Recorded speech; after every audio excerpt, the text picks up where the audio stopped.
It's the season of giving, so where should you give?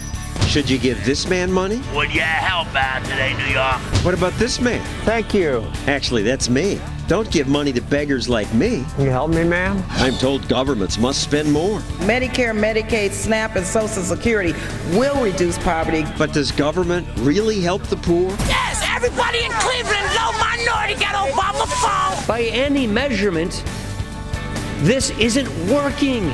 I'm glad more people have figured that out. Even the singer Bono. Commerce, entrepreneurial capitalism takes more people out of poverty than aid. Even some in the mainstream media. If you're waiting for the government, you're going to be in for an awful long wait.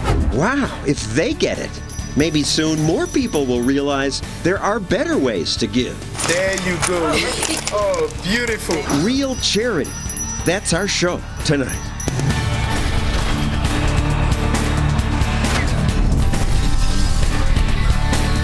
And now, John Stossel. What is real charity? When people are in trouble, say after disasters, or simply when people are poor, Americans' instinct is to think, how can government help? After all, who will help those people if not government?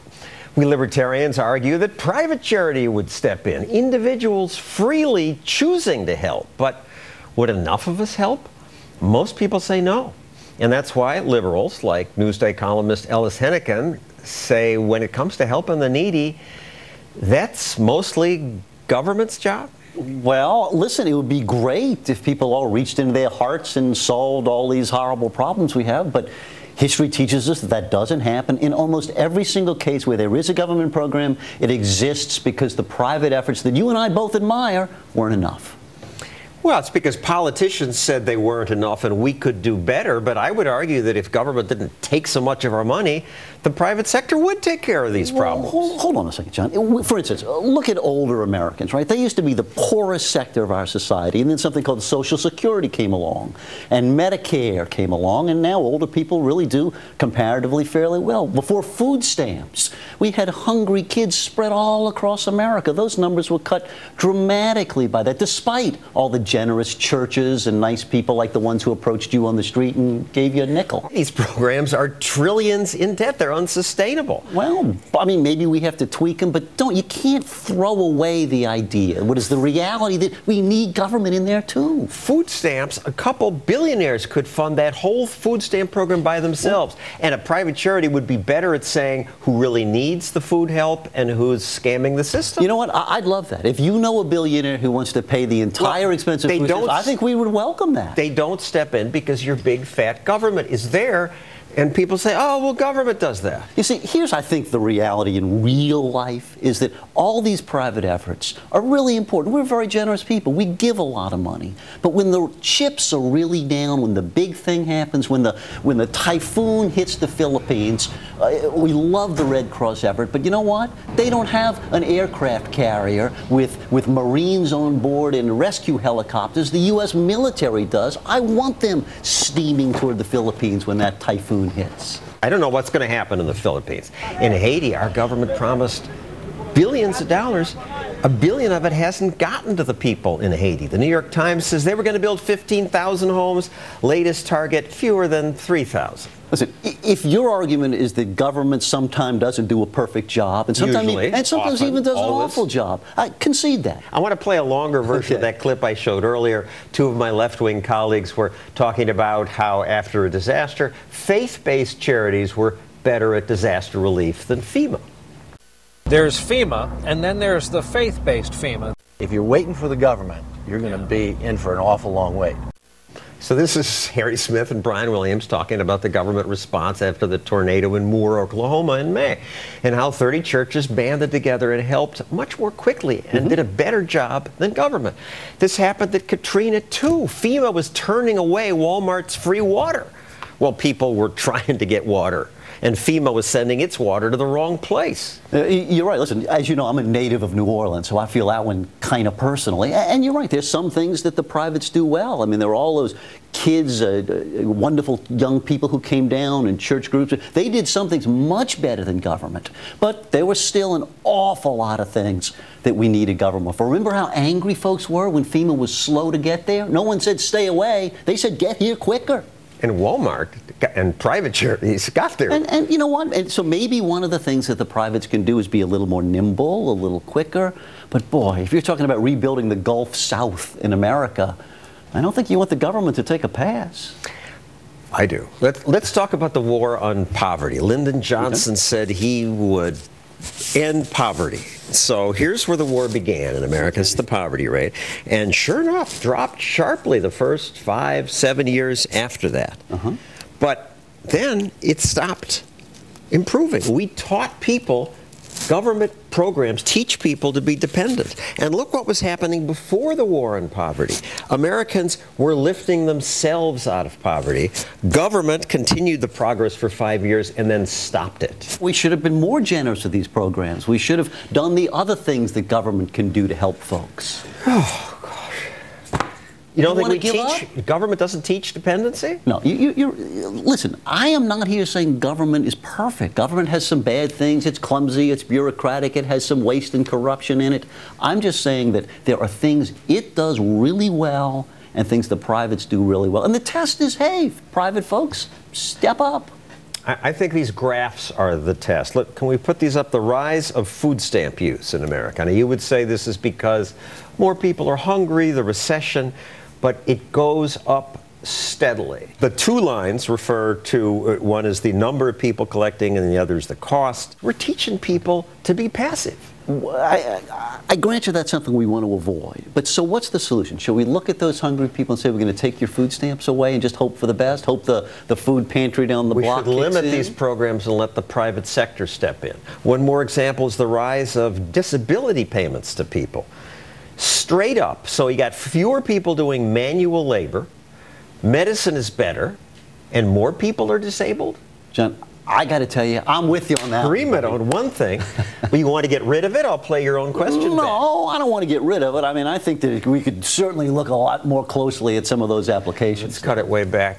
There's a place near here called a job center, a government office supposedly to help people find jobs. Okay. I went there, people said, there are no jobs. I've looked for jobs, I have to get my welfare here.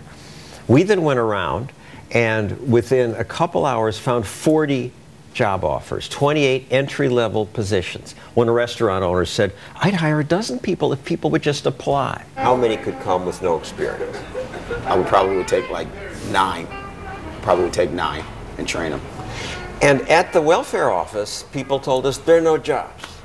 No, there's plenty of jobs. These government jobs offices encourage people to take welfare. I had somebody go and ask for help, see if they'd help her get a job, and they said, no, they just steered me toward welfare and food stamps. Yeah, listen, again, it's much smarter to have programs that encourage people to work, that don't reward laziness, that are But effective. they all do that. Oh, I don't know. Private charities know who needs a push and who needs help.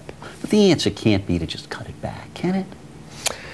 Yeah, I think cut it back and invite the private sector in. But we'll stop there. Ellis Hennigan, thank you. Now, I say private charities should replace government in this rich country, but what about the rest of the world? People assume global poverty is a problem that has to be addressed by governments giving out foreign aid, or maybe the UN. And the UN contradicts the title of my book by saying, yes, we governments working together can end poverty in just 2 years.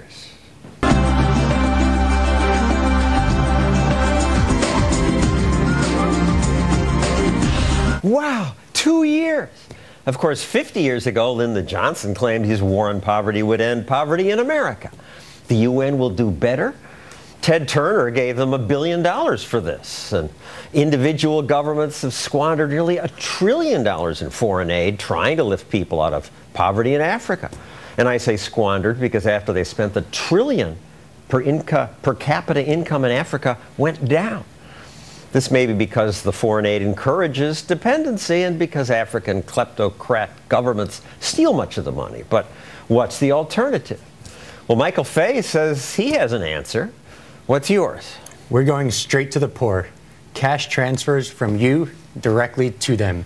No middleman, no leakage, no hidden cost.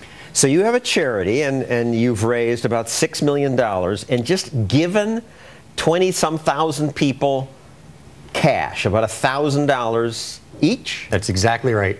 $1,000 for the household. This, to me, sounds like a stupid idea. They'll just spend it, and then they won't have any. You're not the only one. People think we're crazy.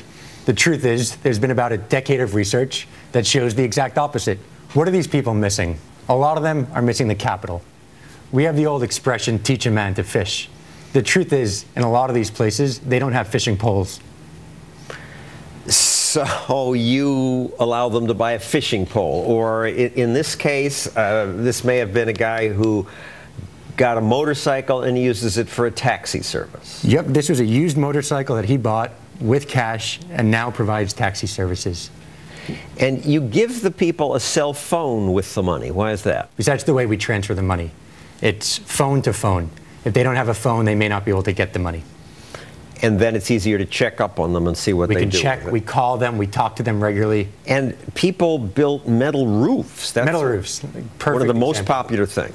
One of the most popular. There's no charity that's doing it. The poor decided to do it. Saves income, clean water, less malaria, etc. We didn't think of it, they did. And before they had the metal roof, they had a thatched roof, and they spent... It burns down, it falls, and they spend about $100 a year replacing these things. And so instead, they can start a business. Another person had received training from another charity to be a welder. Yep, and he was sitting there doing nothing. Sitting, doing nothing, because he didn't have welding equipment. Now he does. And what makes you think this works? Oh, we don't need to think. We've got a decade of evidence. We've done our own third-party evaluation of our program. We know income goes up, stress levels go down, hunger falls, and the list goes on. You do another odd thing for a charity. None of your charity board members works full-time for your charity. Why is that? Well, here's the great thing. If it's not working, John, I wouldn't need to lie to you right now to keep my job. That you can be more honest evaluating it when it's not your full-time job. That's Some exactly charities delude themselves? Well, I think people have passion, and often passion blinds evidence. Well, I still have a hard time accepting that this could... I just criticized government programs because they don't teach people to take care of themselves. I would think, I guess giving cash once and knowing it won't keep coming is different. It's one-time transformative, and it doesn't matter who does it. It matters what they do. Why buy a cow when the person is too old and too sick to take care of the cow? Let them make the choice. We shouldn't be making the choice for them. I hope it works. I'm glad a lot of these experiments are going on. Thank you, Michael. If you'd like to keep this conversation going, please go to Facebook or Twitter and use that hashtag there, #RealCharity. Let people know what you think. Coming up, President Obama says the way to help poor people is to give them a free cell phone. A phone is a lifeline that no one should have to live without. Reach Out Wireless has been authorized by the U.S. government to offer a free cell phone.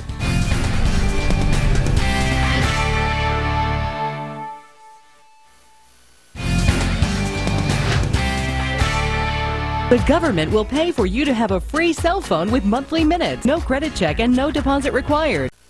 Yippee, a free cell phone. 250 free minutes. What a deal. This is to help poor people who need a lifeline. That's reasonable. Make a call in an emergency. This is a government program that began when Ronald Reagan was president. President Obama expanded it, of course, and bingo, in just 4 years, the cost tripled. And it'll continue to rise because people love their Obama phones. You got Obama phone? Yes, everybody in Cleveland, low minority, got Obama phone. Keep Obama in president, you know.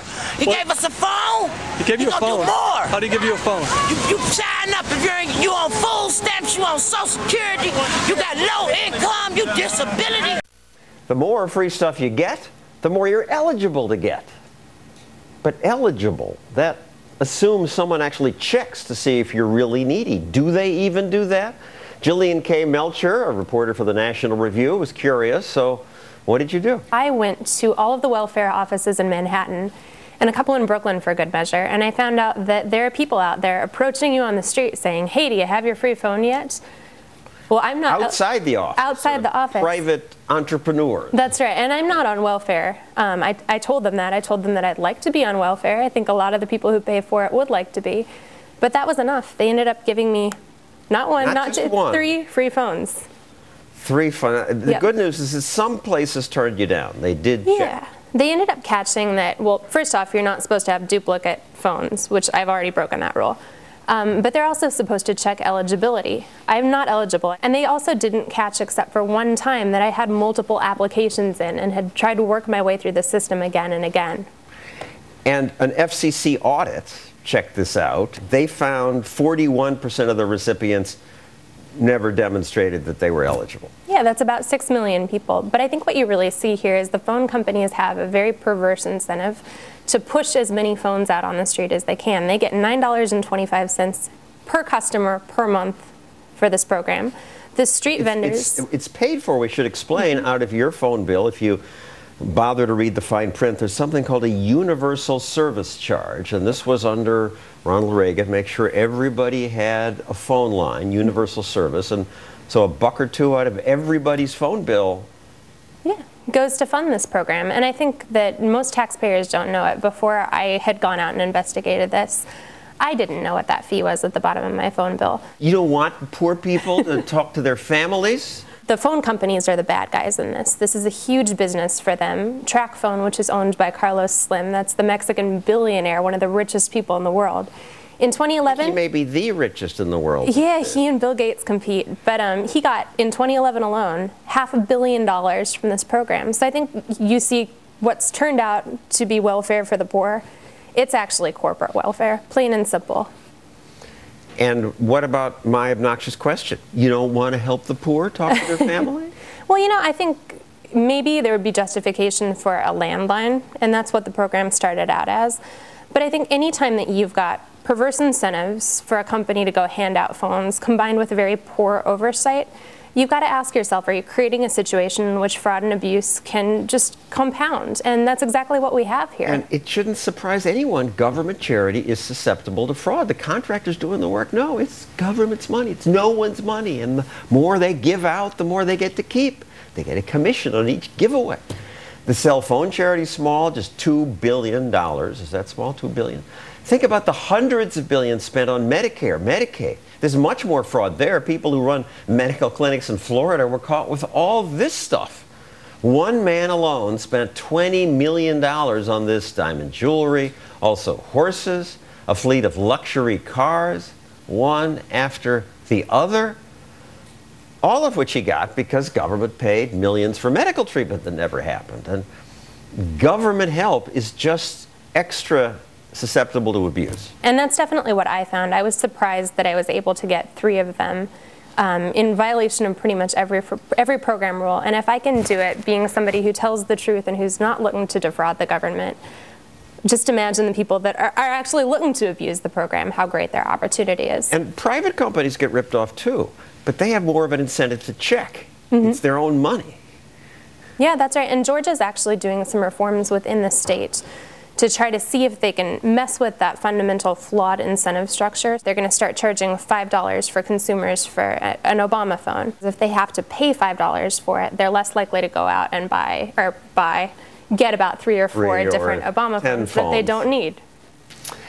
Thank you, Jillian. Coming up, better ways to help people.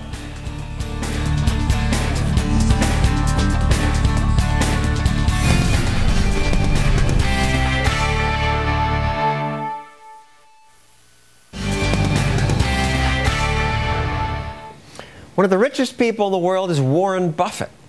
Is he cheap? He's one of many billionaires who until recently gave very little to charity.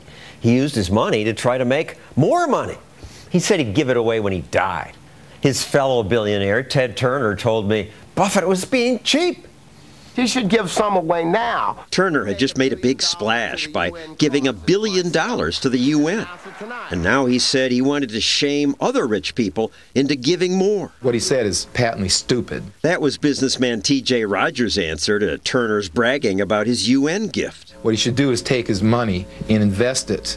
And he can't help people any other better way than to invest it and to have the companies and buildings and plants that are created with this investment create jobs and wealth and products for other people.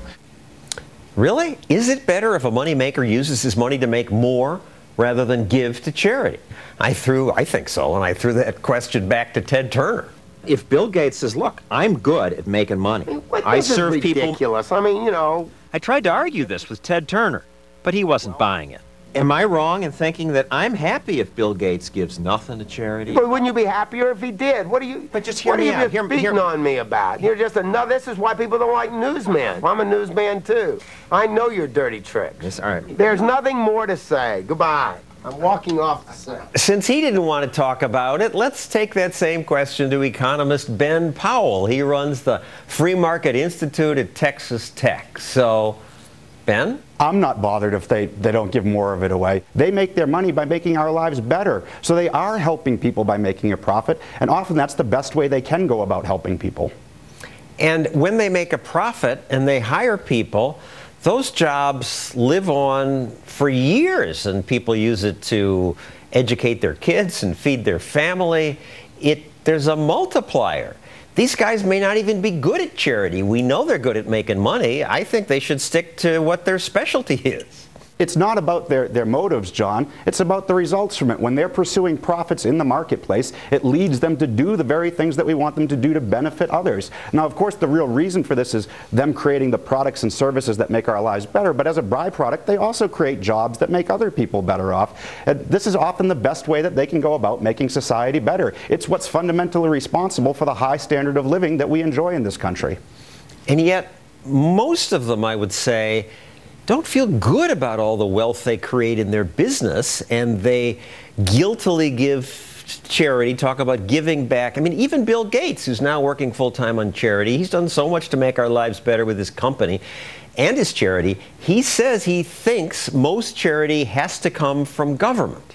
A lot of the money that is supporting these causes is coming from the private sector, from people like you, and less from governments. No, governments are the backbone of this. No. Bill Gates has it all wrong. He's good at computers. He's not good at social policy. Just last week, I had a research paper presented in my seminar series here about the Great Chicago Fire of 1871. And what happened afterwards, there was no FEMA to rush in and botch things. Instead, it was private charity and civil society organizations that banded together and helped get people out of the city who lost their homes, who brought in new shelter for them, who brought in clothing. And judging from what I was hearing in that research, it worked a heck of a lot better than when we get FEMA in there ordering people where they can and can't go and botching the whole process. A recent edition of Forbes magazine, their richest people list, features big philanthropy. So they're now rating billionaires by how much they give, and kind of warmed my heart. It's great. Let's have a competition among absurdly rich people on helping others, rather than just buying jets and yachts. There's certainly nothing wrong with people giving money to causes that they think are valuable. Not every good or service is going to be produced for profit. Some of it can come from this segment of society, and I think it's fine that we recognize that, as long as we don't demonize those who aren't doing it and think that there's something wrong with them pursuing their profits, because there's not. That ultimately makes us better off too. There are these tycoons from previous years, like Cornelius Vanderbilt and John D. Rockefeller, and people vilify them as robber barons and say, well, they did some charity work, but they were evil robbers. No, they fundamentally transformed the lives of Americans in the 19th century and raised all of our living standards. Rockefeller brought us oil and made profits in doing it. And by the way, he probably also is responsible for saving the whales, because he pushed down the price of oil so much it was no longer profitable to hunt whales to extinction. Henry Ford comes in and builds automobiles a little bit later and makes them cheaper for people. It didn't matter that his motives was profits. The result was that he made automobiles affordable for average middle-class Americans who had never had an opportunity to do that before. The same is true of most of these so-called robber barons of the late 19th and early 20th century. Thank you, Ben Powell. Up next. You ready to freeload? If I put on a fake beard and beg on the street, will people give me money?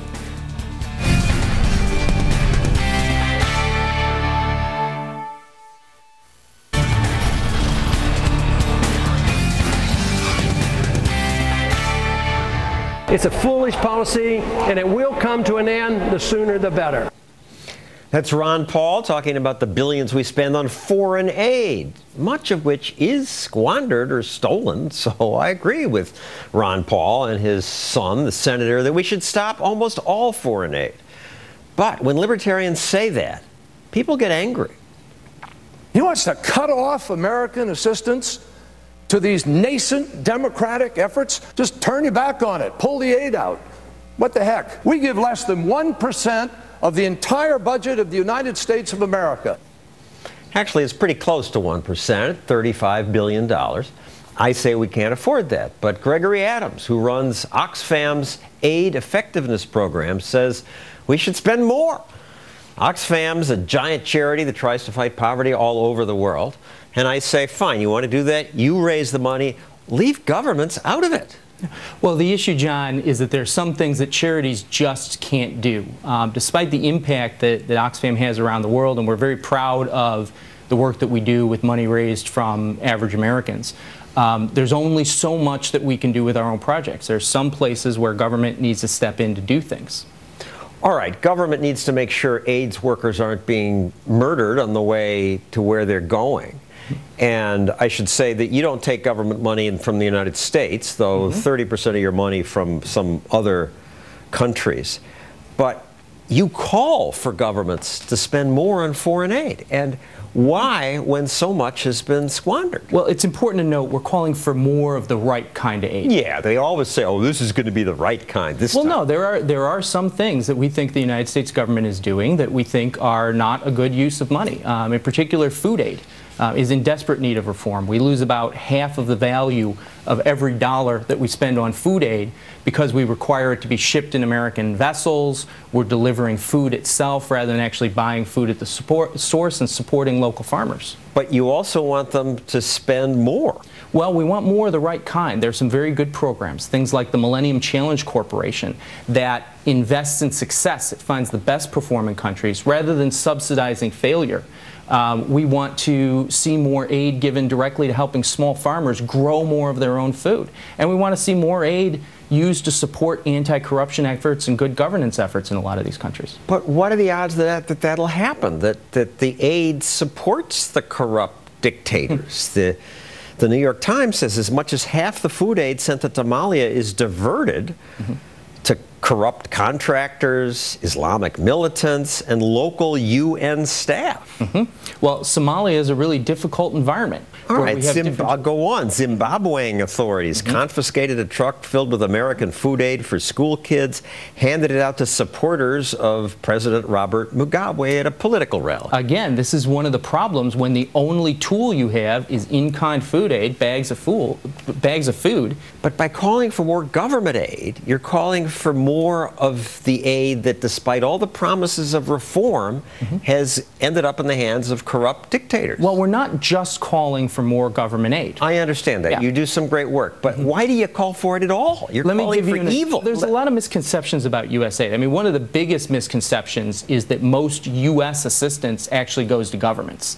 In fact, that's not true. Most U.S. assistance goes to U.S.-based charities, NGOs, and contractors. And the UN, which sometimes there's a portion that goes to the UN. We're very clear that the UN is not the solution to poverty, just as aid is not the solution to poverty. People are the solution to poverty. Let's hear from an actual African entrepreneur. Maguette Wade runs a business in America now, but she tried operating her business in her home country of Senegal.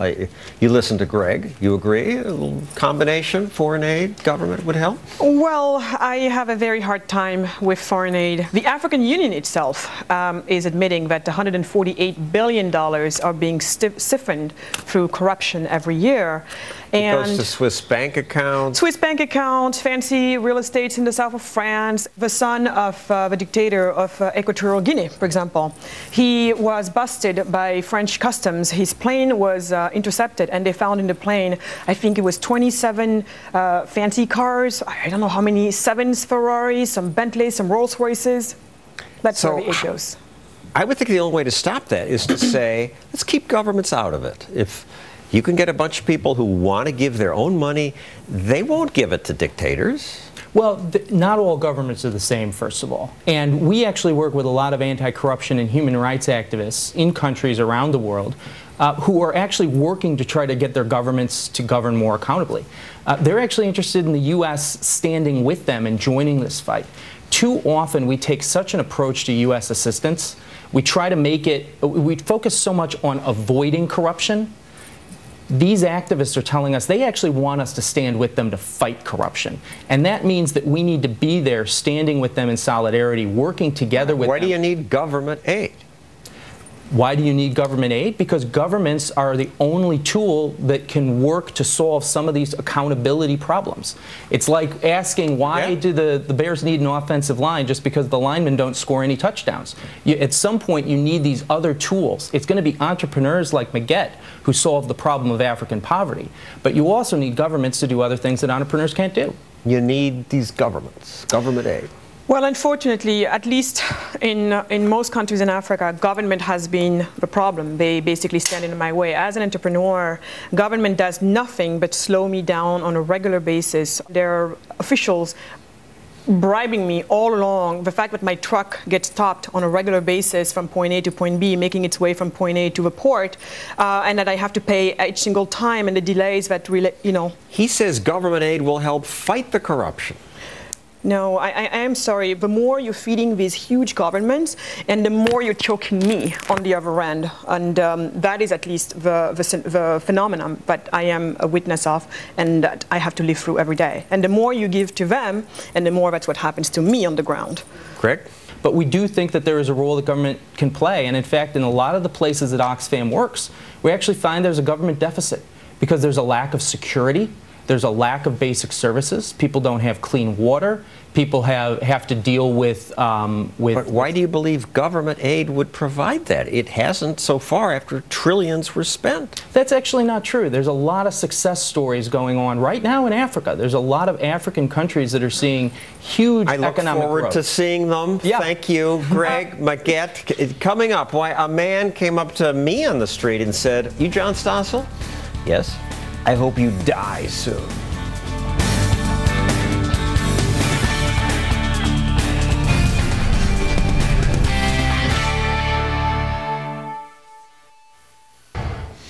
Someone once came up to me on the street here in New York and said, "You John Stossel?" I said, "Yes." And he said, "I hope you die soon." So what was this hatred about?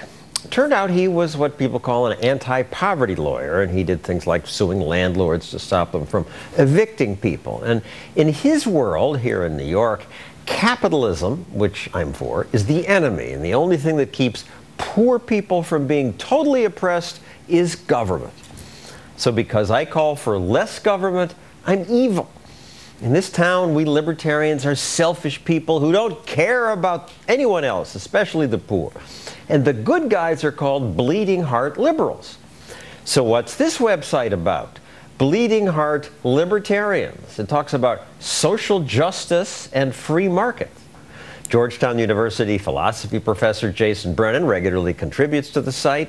Why? What's this about? So the idea behind Bleeding Heart Libertarians, I think, is to recapture what was ultimately the soul of libertarianism. What I think libertarians can and should do is embrace the concept of social justice. The idea that if we're going to advocate property rights and other kinds of things. What's the phrase even mean? I'm so annoyed on campuses. I'm for social justice. Like, so if you're not on their side, you're for social injustice? Right. You know, for a lot of people, it doesn't mean anything. It just means socialism. But for many people, there is a real meaning, and that is that if you're going to have coercive institutions that you expect other people to live by, laws, property rights, family rules, anything like that, one of the tests of those institutions should be that you expect when people live by them and abide by them, they'll tend to produce good consequences for everybody, not just for some. And so I think you can show whether you care about this as a libertarian by asking a question like this. Imagine that Marxists were right about markets. Imagine they were a disaster. Imagine that they left the overwhelming majority of people destitute. Would you still advocate markets? Or would you at least have some reservation about it? Yeah. I think most libertarians would say, I'd at least have some reservations. Like, the fact that markets work matters in their justification. And if you think that, then you advocate, whether you know it or not, what philosophers are calling social justice. Now, Ayn Rand said, I do not consider charity a major virtue or a moral duty. And that's been a big point. She's called selfish. What she means by selfishness isn't what most people mean.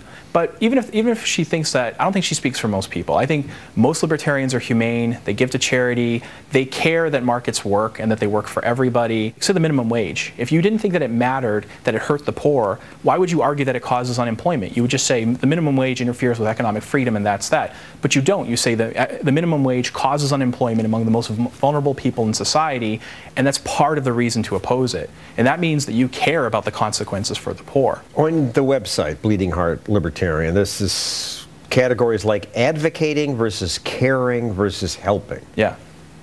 I think this explains what's going on with people when they think that libertarians are selfish. If you're on the left, you probably believe that your policies are the only sensible expression of benevolence. And so you probably think if libertarians disagree with your policies, they must disagree with your values. They must only care about their pocketbooks.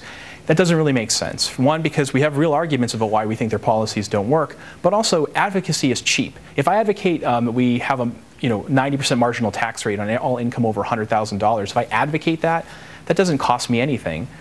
If I give money to charity, and this is what the left does. Yeah. Government should have a bigger anti-poverty program. Right. That costs you nothing, but you get the warm glow of altruism when you say you advocate that. Genuine caring, you know when you care when you put your money where your mouth is, because it actually costs you something. So if you're giving 10% of your income away, I know you're concerned. If you're just advocating taking 10% of income from other people or yourself, and that's all you do, you're not really showing me that you really care. It's easy to be generous with other people's money. Yeah. That's what politicians do. That's right. Thank you. Coming up, my take on real charity.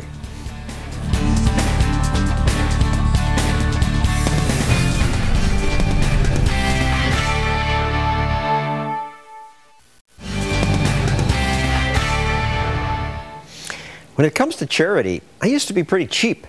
My mom told me, if you don't save your money, you'll freeze in the dark. So I saved. But when my career took off and I started getting paid money to make speeches, I decided to donate that money to charity, and it changed my life. I realized I like giving money away. It makes me happy.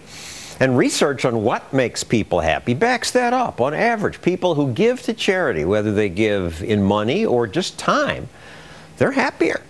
So give. It's good for us and good for them. Though that depends whom you give to. You ready to freeload? I put on a fake beard and tried begging in New York City. You help me, man? People gave me money. They gave me money when my cardboard sign said homeless and cold, and they even gave when I changed it to need a beer. Thank you. You know I'm a beer drinker myself. Yeah, thank you. When we asked givers why they gave, people said things like this. I don't know, that guy looked pretty needy, I suppose. I just begged for an hour, but I did well. If I did this for an 8-hour day, I would have made 90 bucks. 23,000 for a year. Tax-free. That's the reason social workers say don't give to beggars. Often it's a scam, and very often you're an enabler. By giving cash, you subsidize the beggar's drug or alcohol habit. By not giving, you may encourage them to get real help.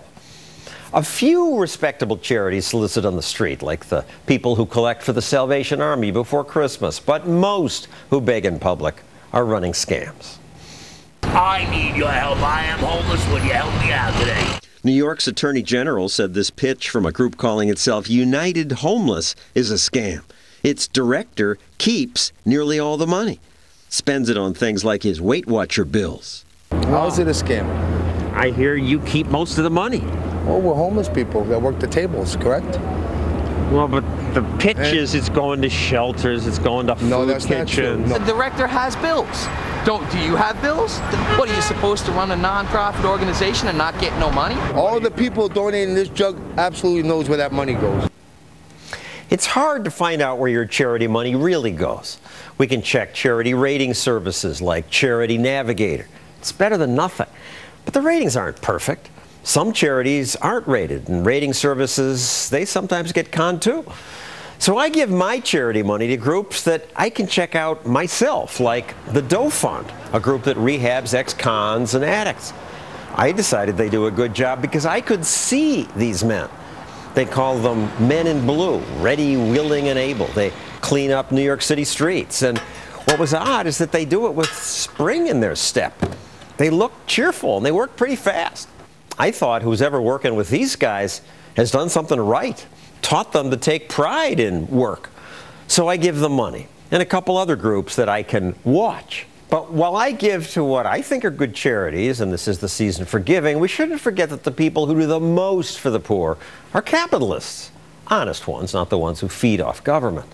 But job creators do much more good for the world than politicians, and more even than the do-gooders working for charities.